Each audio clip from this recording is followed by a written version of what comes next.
তা ঘরের মধ্যে খাবো, বাড়ার আগে সুন্দর করে কাচ্চিটা মিশাইনি, গোশটা তুলে একটুখানি ডলা দিলাম, একদম মিলই যাস। উঠে গরম রে। তা এক ছোট বোন আবার হক সাহেবে মেসেজ দিছে, অবু সামনে চান্দা তুলে পিকনিক করবো, একদম সহজে রেস্টুরেন্টের সাথে কাচ্চি রেঁধে দেখাও। সহজ কিনা জানি না, আমি ঘরে এরাম করে রান্ধি, যেই মশলাটা দিয়ে রানলি একদম রেস্টুরেন্টের স্বাদ পাবা, সেই মশলাটাও আজকে দেখাই দেবো। তা ফার্স্টে আগে নিয়ে নিছি 1 কেজি 100 গ্রাম খাসি, একটু বড় বড় পিস করে কাটা।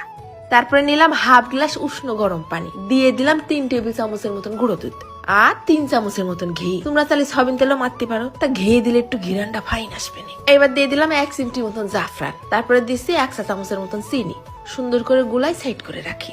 এবার দেখাই দিচ্ছি শান মশলা, যেটা তোমরা যে কোনো সুপার শপ বড় বড় মুদিখানায় পেয়ে যাবা।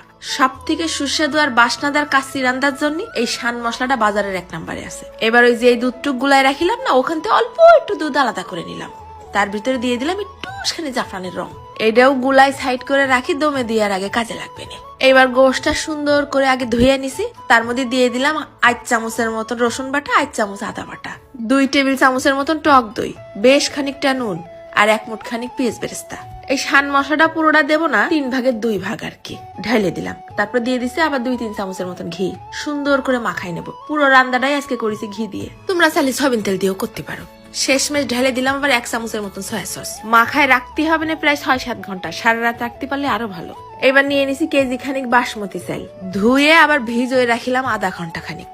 ফার্স্টে আগে পানি গরম দেওয়ার মধ্যে দিয়ে দিলাম খানিকটা নুন আর 2টো তেজপাতা, একটা বড় সাইজের দারচিনি, 4-5টা এলাচ, 3টে লবঙ্গ আর একটা বড় এলাচ। তারপরে দিচ্ছি আবার শাহি জিরে আর 1 চামচের মতন ঘি। তারপর বেশ ফাইন টকবক করে পানিটা ফুটোই নিতে হবে না, দিয়ে দেবো ওই ভিজিয়ে রাখা পানি ঝরানো চাল। চালটা ঠিক সিদ্ধ করে নিতে হবে না 70%, মানে চালের মধ্যে একটু হালকা দানা দানা ভাব থাকবে। এরপর আবার কটা শুধু আলু ভাইজে নিছি, দিয়ে দিলাম একটুখানি নুন আর একটুখানি জাফরান, মাখাই দিলাম, তাহলে আলুর কালারটা হবে না হেভি। সর্বপ্রথমে হাঁড়ির তলে দিয়ে নিলাম আবার 1 চামচের মতন ঘি, তারপরে গোশের চর্বির পাশটা তলের দিকে দেবো, তারপর গোশগুলো সব পাশাপাশি পাতায় পাতায় দেবো, একটার উপরে একটা কিন্তু দেওয়া যাবে না। পাশাপাশি সব তেল মাল মশলাও ঢেলে দিলাম, উপর দিয়ে আবার বিছই দিলাম আলুগুলো, আরো খানিকটা দিলাম কাঁচা ঝাল, ছিটিয়ে দিছি আবার বেশ কিছুটা পেঁয়াজ বেরেস্তা, আরো স্বাদ বাড়ানোর জন্য দিলাম খানিকটা কিশমিশ আর বেশ 2 চামচের মতন গুঁড়ো দুধ। এবার ওই আজ সিদ্ধ চাল গরম গরম দিয়ে দেবো সবকিছুর উপর, পাতলা করে বিছাই দেবো একটা লেয়ার, ভাতের উপরে ছড়াই দিলাম আমরা আলু বোখারা, তারপরে ঢেলে দিলাম বাদ বাকি সিদ্ধ ভাত।